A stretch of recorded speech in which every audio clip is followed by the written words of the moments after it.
2020-তে Bangladesh bank October মাসে এই P2P লেনদেন চালু করেছিল এনপিএসবির মাধ্যমে। বাংলাদেশ ব্যাংকে ধন্যবাদ। কিন্তু আমরা তখনকার রাজনৈতিক প্রেক্ষাপটে কেউ এটা পছন্দ করেনি, বন্ধ করা হয়েছে। তাহলে আমরা একটা আজব দেশ, যেখানে একটা ভালো জিনিস চালু হয়, ফোন করে বন্ধ করা হয়। আমরা চাই ভবিষ্যতে এই ফোন করে যাতে বন্ধ না করা হয়।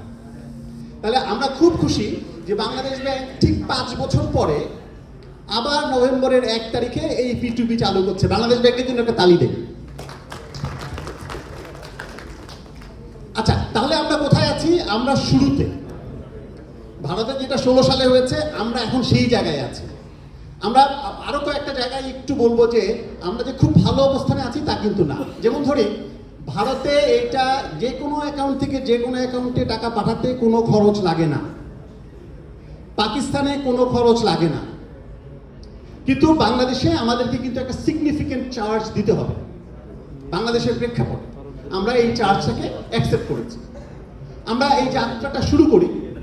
যাত্রাটা শুরু করলে আমরা আশা করব যে এটা হয়তো অনেক দূর যাবে। টাকা ট্রান্সফারে তো টাকা লাগছে না, টাকা ট্রান্সফারে লাগছে। আমি যদি বলি যে আমাদের হিসাবটা কিরকম, এই যে P2P এক অ্যাকাউন্ট থেকে আরেক অ্যাকাউন্টে যদি আমি MFS থেকে, যে বিকাশ থেকে যদি টালিপিতে টাকা পাঠাই, তাহলে 1000-এ 8.5 টাকা লাগবে। আর যদি এক অপরের থেকে আরেক অপরের না, এক অপরের থেকে না, MFS থেকে পাঠালে 8.5 টাকা, ব্যাংক থেকে পাঠালে 1.5 টাকা, আর PSP থেকে পাঠালে 2 টাকা। তাহলে সার্ভিস চার্জগুলো ভিন্ন। কিন্তু আমরা বাস্তবে যদি দেখি, বাস্তবে হচ্ছে আমাদের অধিকাংশ ডিজিটাল পেমেন্ট হয় MFS দিয়ে।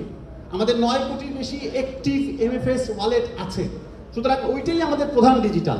ওইখানেই আমাদের কিন্তু দিনে 5,000 কোটি টাকার বেশি লেনদেন হয়। তাহলে প্রধান ডিজিটালে আমরা বলছি 8.5 টাকা লাগবে যদি এক জায়গা থেকে আরেক জায়গায় ট্রান্সফার করা হয়। ঠিক আছে, আমরা এখানেও একটা অবশ্য ব্যাখ্যা করা দরকার যে বাংলাদেশের চার্জটা বাংলাদেশের প্রেক্ষাপটে ঠিক করা হয়েছে। কারণ বাংলাদেশে যখন বিকাশে ক্যাশিং করা হয় তখন কোনো সার্ভিস চার্জ লাগে না। যেহেতু MFS এ ক্যাশিংয়ের সময় সার্ভিস চার্জ লাগে না, তাই তারা এই P2P ট্রান্সফারের সময় সেই টাকাটা কেটে রাখে।